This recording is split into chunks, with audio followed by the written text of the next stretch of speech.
الحمد لله نحمده ونستعينه ونستغفره ونؤمن به ونتوكل عليه ونعوذ بالله من شرور أنفسنا ومن سيئات أعمالنا من يهده الله فلا مضل له ومن يضلل فلا هادي له ونشهد أن لا إله إلا الله وحده لا شريك له ونشهد أن سيدنا ونبينا وحبيبنا ومولانا محمد صلى الله تعالى عليه وعلى آله وأصحابه وأزواجه وأتباعه وبارك وسلم تسلیما کثیرا کثیرا اما بعد اعوذ باللہ من الشیطان الرجیم بسم اللہ الرحمن الرحیم منیبین الیہ واتقوه وأقيموا الصلاة ولا تكونوا من المشركين من الذين فرقوا دينهم وكانوا شيعا كل حزب بما لديهم فرحون صدق الله مولانا العظيم وصدق رسوله النبي الأمي الكريم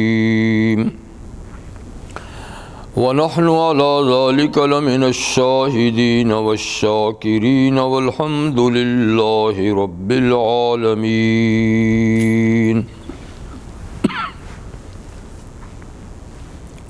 واجب الاحترام حضرات، میں نے سورہ روم سے ایک آیہ کریمہ اس وقت آپ کے سامنے تلاوت کی. حق تعالی شانہ ارشاد فرماتے ہیں، اللہ کی طرف سیدھے ہو جاؤ، منیبین الیہ، اس کی طرف رجوع کرتے ہوئے، انابت کرتے ہوئے، جھکتے ہوئے، اور اللہ سے ڈرو، اور نماز پڑھو اور مشرک نہ بنو. ان لوگوں میں سے مت بنو جنہوں نے اپنے دین کو ٹکڑے ٹکڑے کر دیا، فرقوں میں بٹ گئے.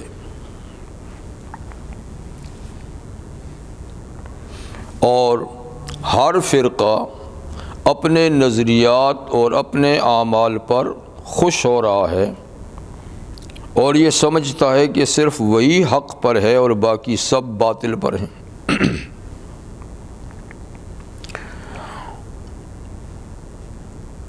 اس آیہ کریمہ میں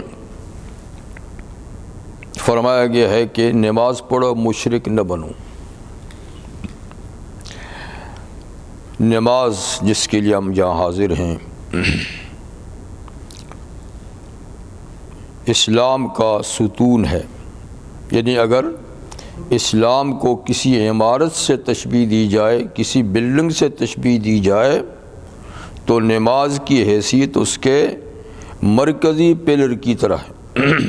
جس طرح کوئی عمارت بغیر ستونوں کے نہیں کھڑی ہو سکتی، تو اسلام بغیر ان ستونوں کے نہیں قائم رہ سکتا. تو اسلام کے ستون یعنی ارکان 4 ہیں: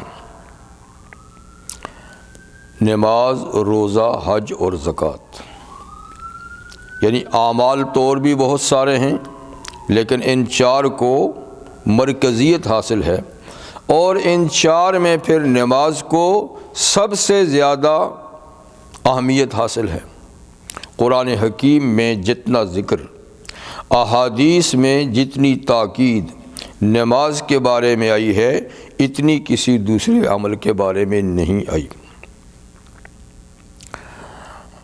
نبی کریم صلی اللہ علیہ وسلم کو 21ویں پارے کے شروع میں اللہ تعالیٰ فرماتے ہیں، اتل ما اوحی الیک من الکتاب واقم الصلاۃ ان الصلاۃ تنہی عن الفحشاء والمنکر ولذکر اللہ اکبر واللہ یعلم ما تصنعون۔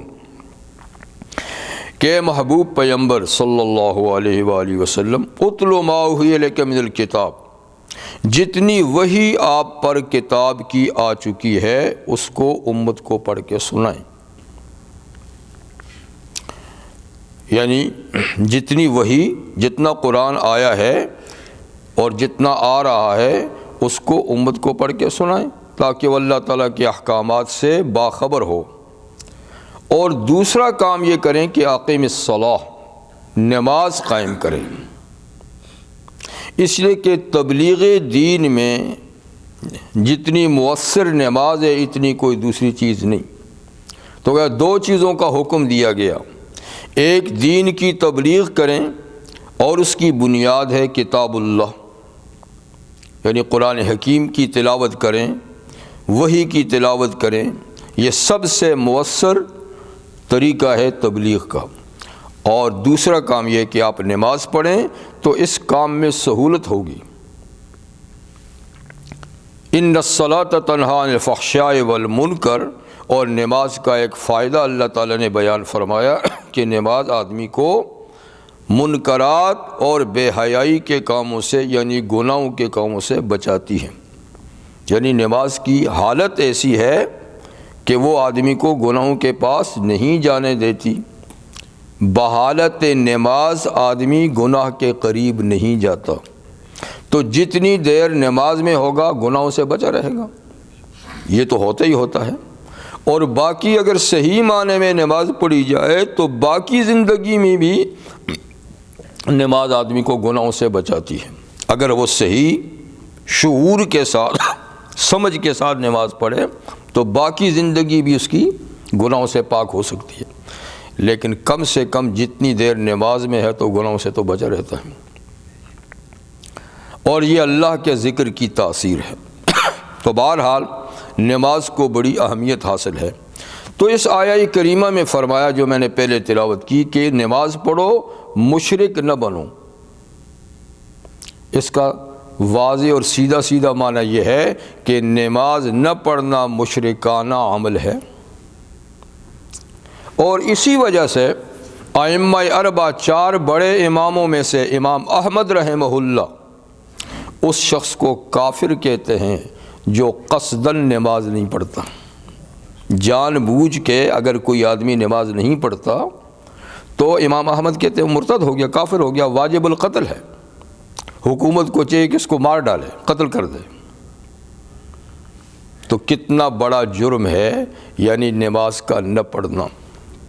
اگر کہ دوسرے ائمہ ایسا قول نہیں اختیار کرتے، لیکن ان کے ہاں بھی نماز نہ پڑھنا سخت ترین جرم ہے، اگرچہ آدمی کافر نہیں ہو جاتا پر سخت ترین مجرم ہوتا ہے۔ جیسے امام ابو حنیفہ رحمہ اللہ فرماتے ہیں کہ یخشى علی الکفر، کافر تو نہیں ہوتا لیکن کفر کا اندیشہ ہے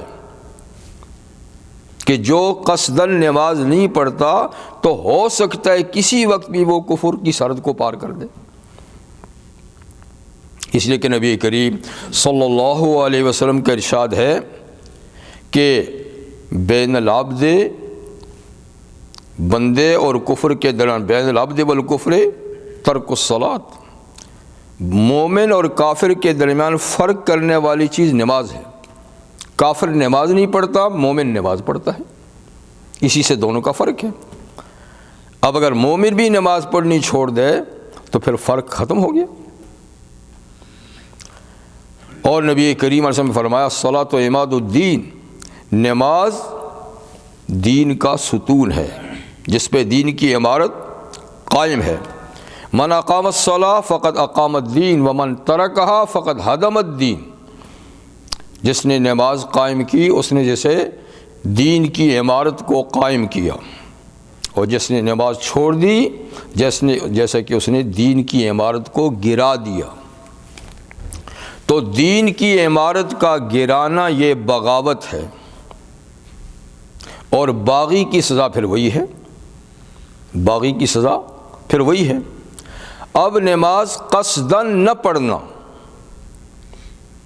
امام احمد تو کہتے ہیں کہ اسلام سے نکل گیا، دوسرے ائمہ کہتے ہیں نکلا تو نہیں لیکن سخت ترین جرم کا مرتکب ہوا، سخت ترین جرم کا مرتکب ہوا۔ اور اس کی مثال آپ یوں سمجھیں کہ باپ بیٹے سے کسی کام کے کرنے کا کہتا ہے کہ یہ کام کرو، پر وہ نہیں کرتا، خاموش نہیں کرتا، یا کہتا ہے کہ یہ کام نہ کرو اور اس کو کر لیتا ہے۔ اور ایک بیٹا ہے کہ جب باپ کہتا ہے یہ کام کرو تو اس کے لیے جوتا اٹھا لیتا ہے، تم کون ہوتے مجھے کہنے والا یا روکنے والا؟ تو اب دونوں میں فرق تو ہے نا، بات تو دونوں نے نہیں مانی، لیکن ایک گستاخ اور بے ادب ہے، ایک نے خاموشی اختیار کی۔ تو امام صاحب فرماتے ہیں کہ فرق ہے، نماز نہیں پڑھی، جان بوجھ کے نہیں پڑھی لیکن خاموش ہے، انکار بھی نہیں کیا، تو کافر تو نہیں کہیں گے، لیکن ہے تو مجرم ہے نا، جیسے باپ کی بات نہیں مانی تو مجرم تو وہ بھی ہے۔ لیکن ایک یہ ہے کہ وہ آگے سے انکار ہی کر لیتا ہے کہ میں نہیں پڑھتا یا میں نہیں مانتا، تو وہ تو کافر ہو جائے گا، ظاہر بات ہے، انکار سے تو کافر ہو جائے گا۔ تو خیر نبی کریم صلی اللہ علیہ وسلم نے سخت تاکید کی ہے نماز کی، یہاں تک کہ مرض وفات میں جب آپ کی زندگی کے آخری لمحات تھے، حضرت عائشہ صدیقہ فرماتی ہیں کہ نبی کریم صلی اللہ علیہ وسلم کے مبارک ہونٹ حرکت کر رہے تھے، لیکن نقاہت اور کمزوری کی وجہ سے آواز سنائی نہیں دے رہی تھی، جیسے کہ کچھ کہہ رہے ہوں۔ جب میں نے اپنے کان آپ کے منہ مبارک کے قریب کیے تو آپ فرما رہے تھے الصلاۃ وما ملکت ایمانکم، کہ لوگوں نماز کا خاص خیال رکھنا اور اپنے غلاموں کا بھی خاص خیال رکھنا۔ تو غلاموں کے خیال کے بارے میں اور نماز کے بارے میں آخری لمحات یعنی آپ کے جو تھے اس میں جب کہ آپ بول بھی نہیں سکتے تھے تو بھی تاکید فرمائی۔ یہی وجہ ہے کہ حضرت عمر رضی اللہ تعالیٰ عنہ جب امیر المومنین بنے تو انہوں نے سب سے پہلے اپنے حدود مملکت میں اپنے سرکاری کارندوں کو ایک گشتی لیٹر بھیجا سب کو، اور اس میں لکھا ان اہم امورکم عندی الصلاۃ من اقامہا فقد اقام الدین ومن ضیع فہو لما سوا اضیع۔ تو امام مالک رحمہ اللہ نے اپنی مشہور کتاب حدیث کی موطا امام مالک میں اس کو ذکر کیا ہے کہ انہوں نے لکھا کہ لوگوں یعنی تمہارا سب سے ضروری کام میرے نزدیک جو ہے نا، سب سے ضروری کام وہ نماز ہے، یعنی یہ باقاعدہ ڈیوٹی میں شامل ہے، اور ڈیوٹی کے کاموں میں بھی سب سے زیادہ ضروری کام وقت پہ نماز پڑھنا ہے۔ اس لیے کہ جس شخص نے نماز قائم کی اس نے دین کو قائم کیا، وہ اور عبادات بھی ٹھیک کرے گا، وہ معاملات بھی ٹھیک رکھے گا، اس کی معاشرت بھی ٹھیک ہوگی، اس کے اخلاق بھی ٹھیک ہوں گے، پورا دین اس کا ٹھیک ہوگا جس نے نماز کو قائم کیا۔ اور جس نے نماز کو ضائع کر دیا تو وہ پھر دوسرے کاموں کو اور بھی زیادہ ضائع کرے گا، وہ میرے نزدیک قابل اعتماد نہیں ہے، وہ اور عبادتیں بھی پھر چھوڑے گا، پھر اس کے سارے معاملات بھی خراب ہوں گے۔ تو مطلب یہ ہے کہ نماز ایک ایسی مؤثر عبادت ہے کہ یہ آدمی کے پورے معمولات کو درست کر لیتی ہے، بشرطے کہ نماز بھی درست ہو، اور اگر نماز چھوڑ دی تو اس کا سارا معاملہ درم برم ہو جاتا ہے۔ نبی کریم صلی اللہ علیہ وسلم کے ارشاد گرامی ہے کہ قیامت کے دن اللہ تعالیٰ اعمال میں عبادات میں سب سے پہلے نماز کا حساب لیں گے، سب سے پہلے نماز کے بارے میں پوچھ ہوگی۔ اگر کسی کی نمازیں بالکل درست نکلیں تو اس کے باقی سارے معاملات، ساری عبادات کو سرسری نظر سے دیکھا جائے گا، کیونکہ نماز ٹھیک ہے تو اس کا مطلب کہ باقی بھی ٹھیک ہے. لیکن جس کی نماز میں کمی بیشی رہ گئی تو پھر اس کی باقی چیکنگ بھی پوری ہوگی، روزوں کی بھی، دوسری ہر عبادت کی پوری ہوگی. اس لیے کہ جس نے نماز ٹھیک نہیں پڑھی اس کا مطلب ہے کہ باقی بھی اس نے گڑبڑ کیا ہے. تو اس لیے نماز سب سے زیادہ اہم چیز ہے. حضرت عمر رضی اللہ تعالیٰ عنہ آپ کو معلوم ہے کہ مدینہ منورہ میں شہید ہوئے، اور شہید بھی ہوئے مسجد نبوی میں، شہید بھی ہوئے محراب نبوی میں، اور شہید بھی ہوئے جب نماز کے لیے کھڑے ہوئے تھے. اور یہ عجیب بات ہے، مدینہ دارالحکومت ہے جہاں دور دور تک بھی اس کا امکان نہیں ہے کہ کوئی بد امنی ہو، کوئی قتل و غارت گری ہو. اس لیے کہ اسلام دنیا میں دور دور تک پھیل چکا تھا، اور 22 لاکھ مربع میل تک اسلامی حکومت، مسلمان فوجیں دور دور علاقوں تک پہنچ چکی تھی، پورا علاقہ پرامن تھا. پھر عین دارالحکومت میں اور مسجد نبوی میں اور نماز کے دوران شہادت، تو یہ اصل میں ان کی دعا کی قبولیت تھی. اکثر وہ دعا مانگا کرتے تھے، اللہم ارزقنی شہادۃ فی سبیلک وجعل موتی فی بلد حبیبک. اے اللہ، ایک تو مجھے شہادت کی موت دے، اور دوسرا موت بھی اپنے محبوب کے شہر مدینہ میں دے. کیونکہ رحمت عالم صلی اللہ علیہ وسلم نے ارشاد فرمایا ہے کہ جس سے ہو سکے، کیونکہ یہ کسی کی اختیار کی بات نہیں ہے، جس سے ہو سکے کہ اس کی موت مدینہ میں آئے تو اس کو مدینہ ہی میں مرنا چاہیے.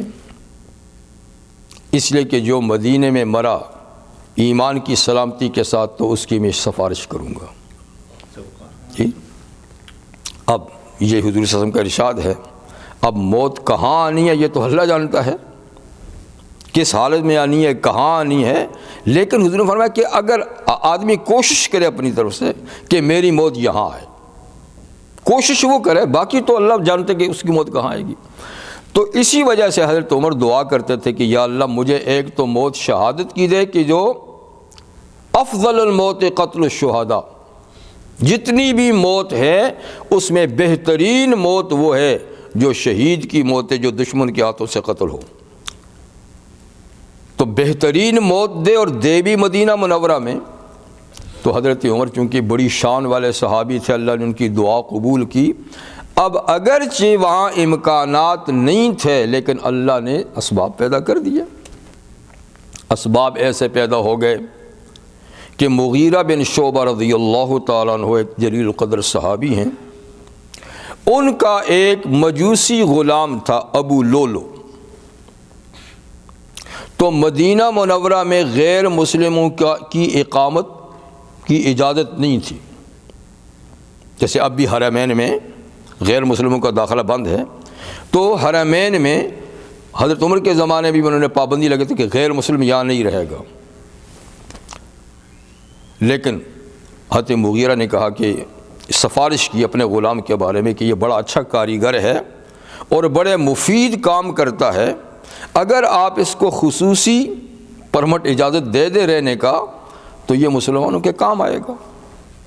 تو ان کی سفارش پر حضرت عمر نے ابو لولو کو خصوصی طور پہ مدینہ میں رہنے کی اجازت دے دی تھی.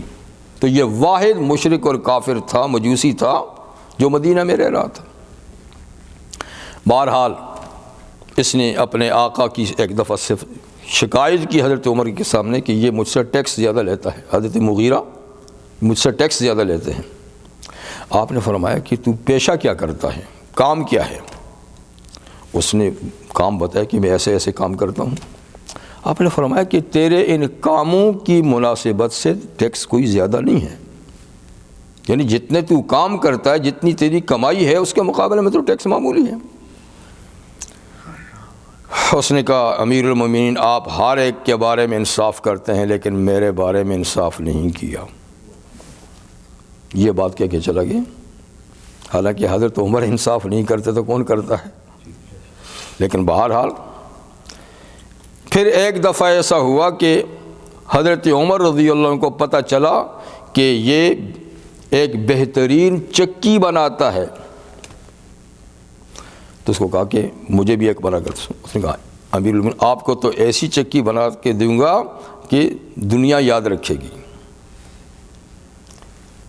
یہ کہہ کے چلا گیا۔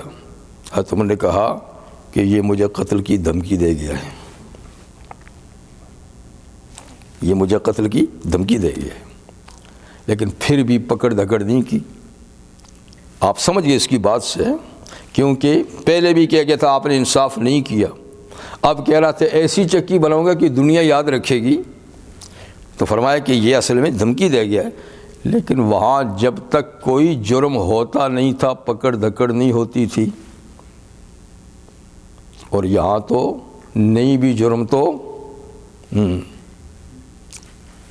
مجرم بنا لیے جاتے ہیں۔ اچھا جی، مگر یہ انصاف تھا۔ خیر بہر اس شخص نے آپ کو موقع پا کر فجر کی نماز میں جب مصلی پہ کھڑے تھے، چھرا گھوم کر خود بھی مر گیا، اپنے آپ چھرا بھی اس نے مار دیا، لیکن حضرت عمر گر گئے،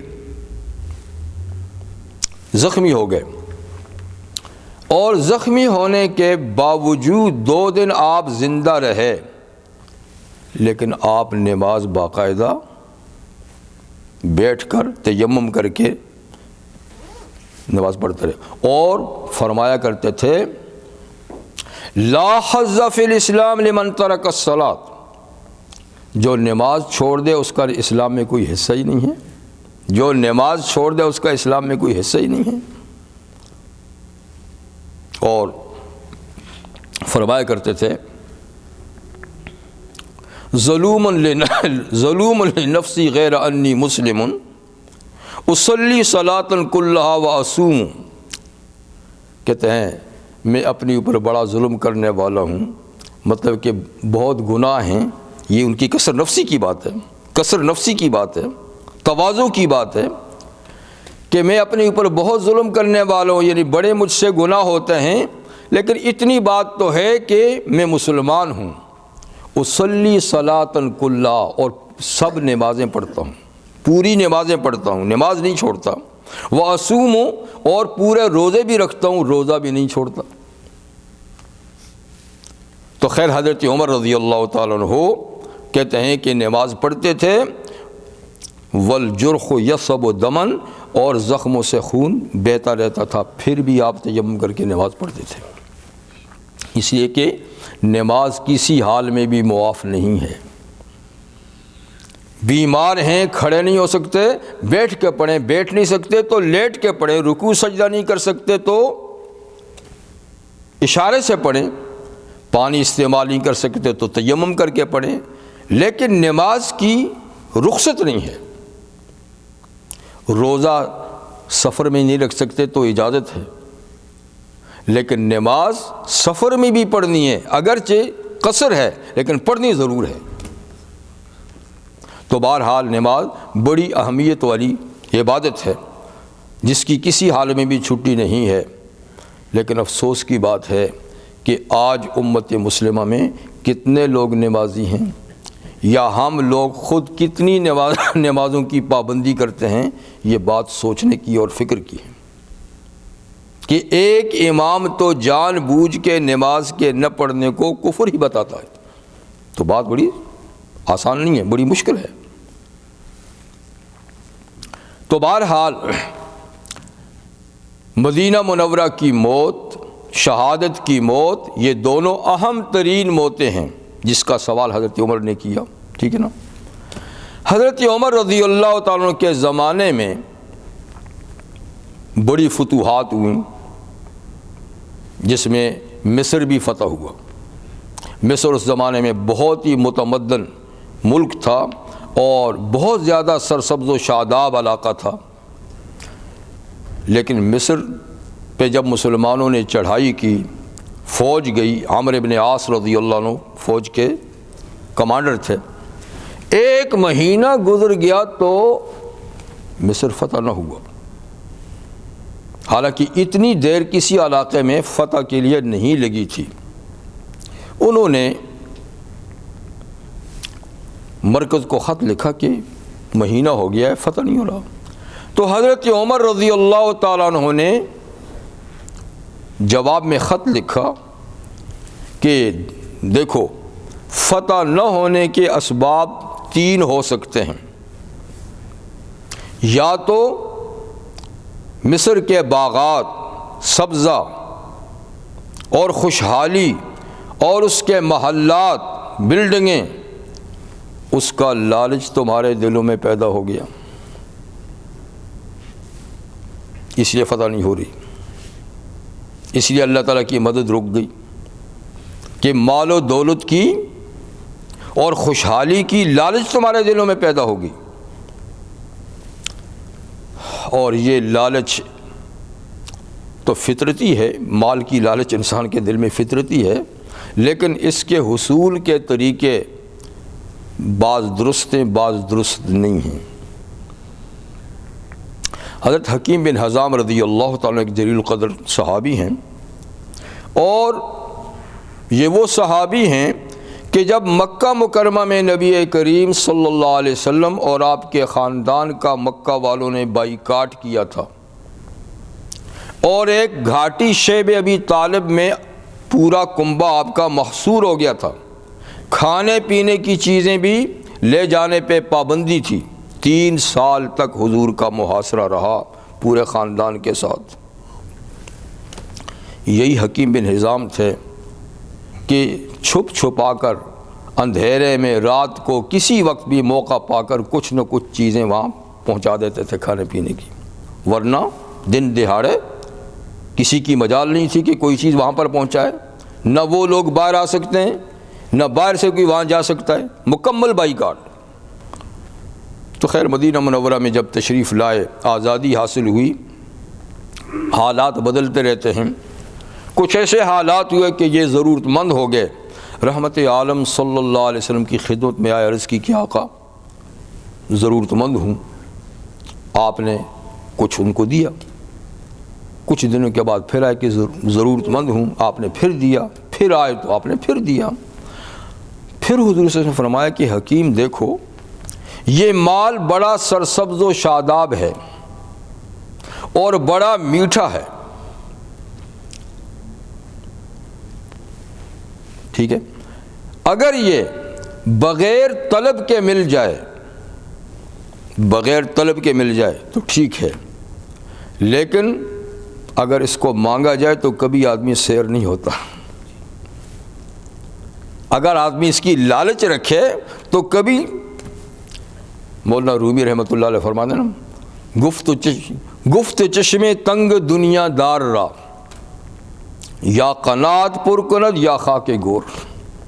کہتے دنیا دار آدمی جو ہے، لالچی آدمی جو ہے، اس کی آنکھ کو یا مٹی کی یا قبر کی مٹی بھر سکتی ہے یا قناعت اور صبر بھر سکتا ہے، ورنہ انسان اس سے بچ نہیں سکتا.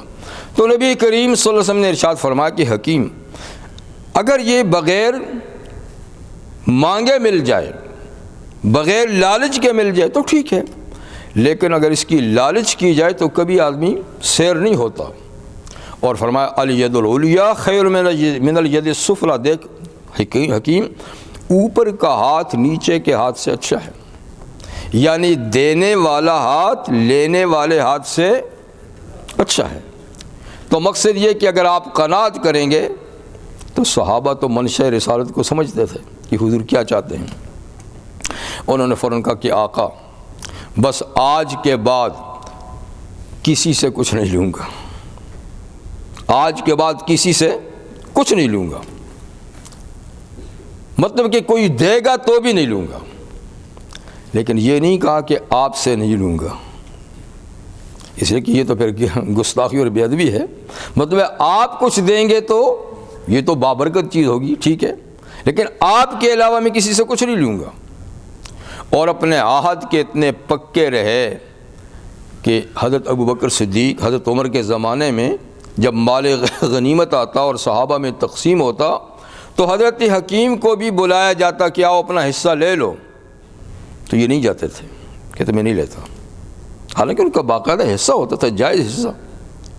تو حضرت عمر پھر صحابہ سے فرماتے تھے کہ دیکھو بھائی یہ حکیم بن حزام کا حصہ ہے، میں دیتا ہوں لیکن وہ لیتا نہیں، اس لیے تم گواہ رہو کہ میں اس کا حق تو دے رہا ہوں، وہ خود مرضی سے نہیں لے رہا، اس کی مرضی ہے، کیا کر سکتا ہوں۔ تو خیر حضرت عمر نے فرمایا فوج کو کہ یا تو تمہارے دلوں میں مصر کی دولت کی لالچ پیدا ہو گئی ہے اس لیے مصر فتح نہیں ہو رہا،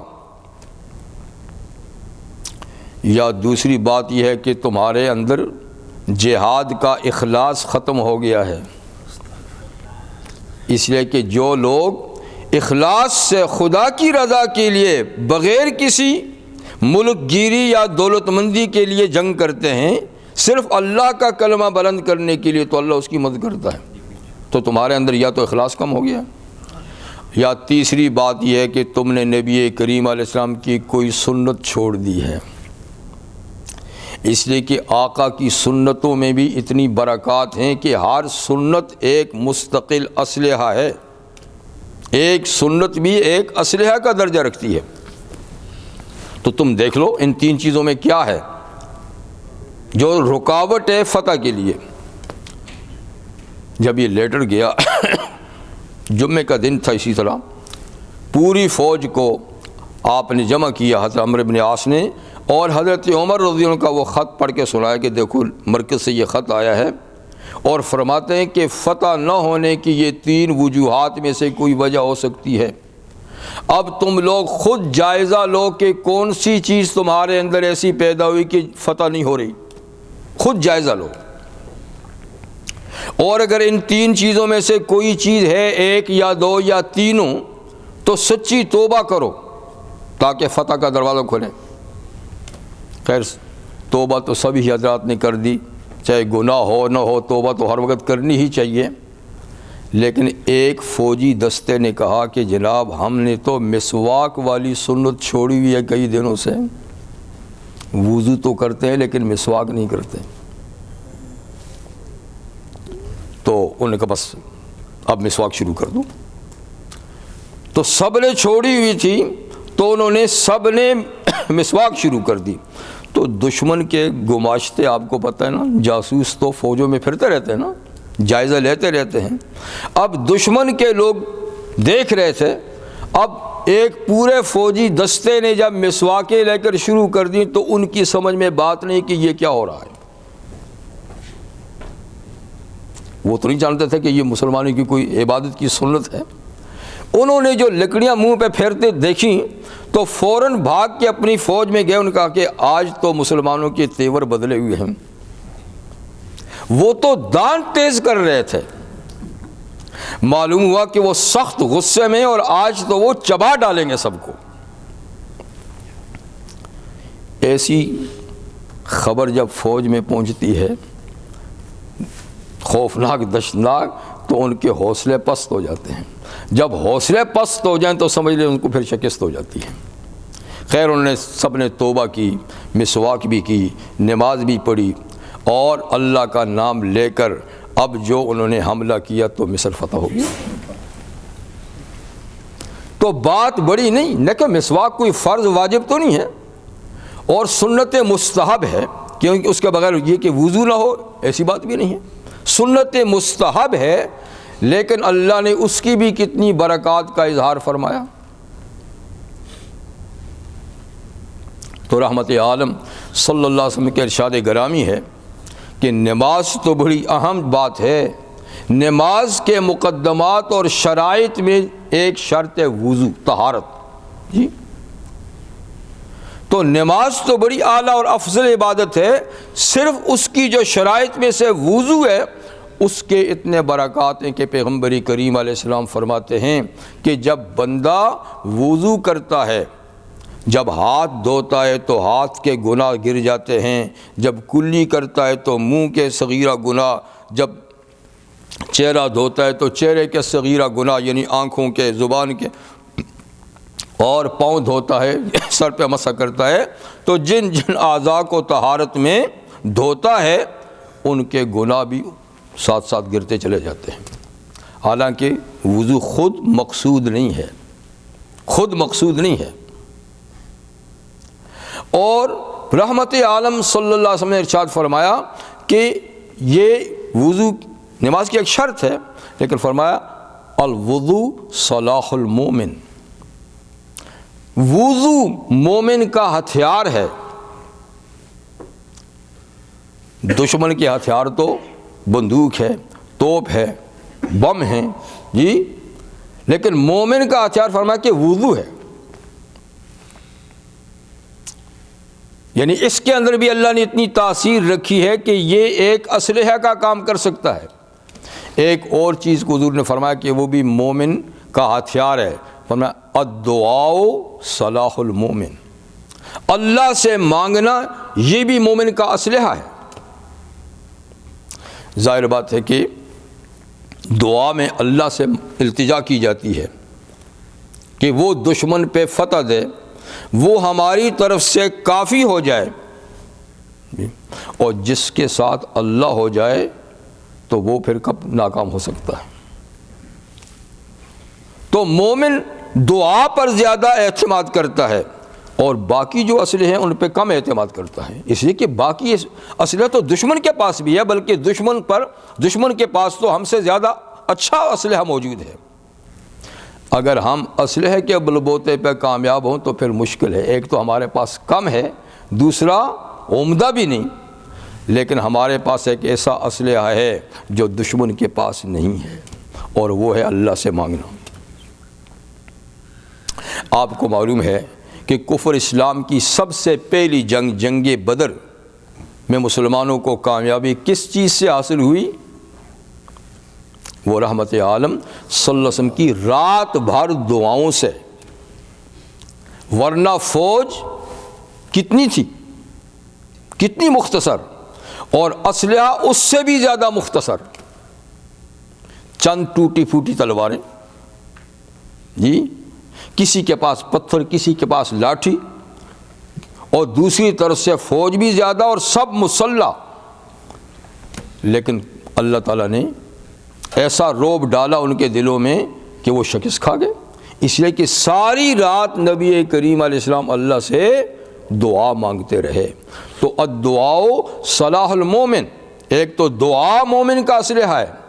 آج دعائیں چھوڑ دی گئی ہیں اور سارا اعتماد ہمارا بھی اسلحہ پر ہے کہ فوج اتنی ہونی چاہیے، ٹریننگ اتنی ہونی چاہیے، اسلحہ ایسا ہونا چاہیے. بھائی اللہ کا نام بھی تو بیچ میں لو نا. لیکن کتنے ہیں جو خدا کا نام لیتے ہیں کہ اللہ سے بھی کچھ مانگیں. اور دوسری چیز فرمایا کہ وضو یہ مومن کا اسلحہ ہے. مطلب کہ صرف وضو کریں آپ نماز کے لیے تو اللہ کی ایسی مدد ہوتی ہے کہ دشمن پر اس کا رعب چھا جاتا ہے.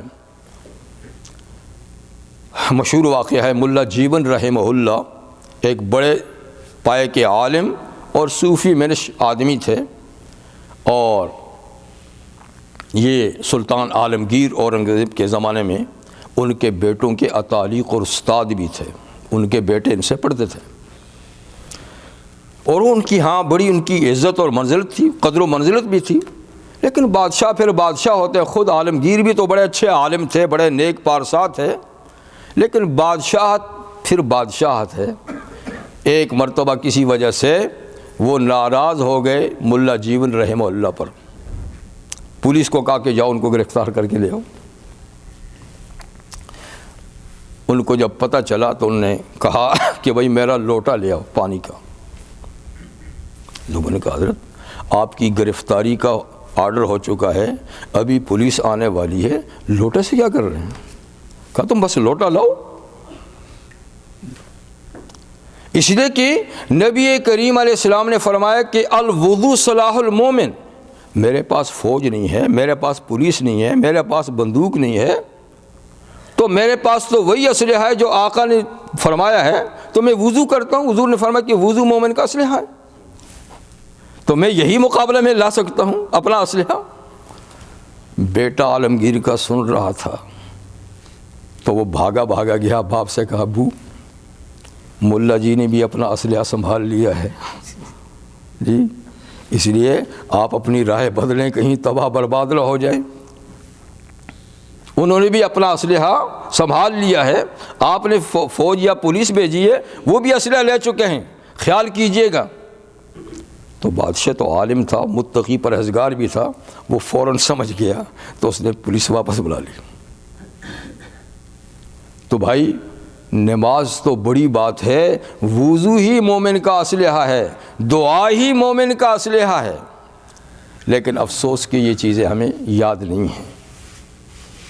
اور جب ہم اللہ اور اللہ کے نبی کے بتائے ہوئے اسلحہ کو نہیں استعمال کریں گے تو پھر ہم مخالفین پہ قابو کیسے پائیں گے؟ پھر تو مقابلہ طاقت کا طاقت سے ہوگا، اور ہمارے پاس وہ طاقت تو نہیں ہے جو آج مادی قوتوں کے پاس ہے۔ ہاں روحانی قوت ہے، لیکن ہم اس کو استعمال ہی نہیں کر رہے، اس کو استعمال کرنا جانتے ہی نہیں ہیں۔ تو اللہ کرے کہ ہم اپنے دین کی طرف آئیں، ہم پابندی سے نمازیں پڑھیں خشوع اور خضوع کے ساتھ۔ جی یہ ایک ہماری دنیا کے اندر کامیابی کا ذریعہ ہے، اور اس پر اللہ تعالی ہماری مدد فرمائیں گے اور ہم اپنا کھویا ہوا مقام پا سکیں گے۔ تو بہرحال کوشش کیجئے گا کہ نماز پابندی کے ساتھ خشوع اور خضوع کے ساتھ ادا کریں، تاکہ اللہ تعالیٰ کی نصرت، مدد اور اس کی طرف سے برکات اور اس کی طرف سے رحمتوں کا نزول ہو۔ وآخر دعوانا الحمد للہ رب العالمین۔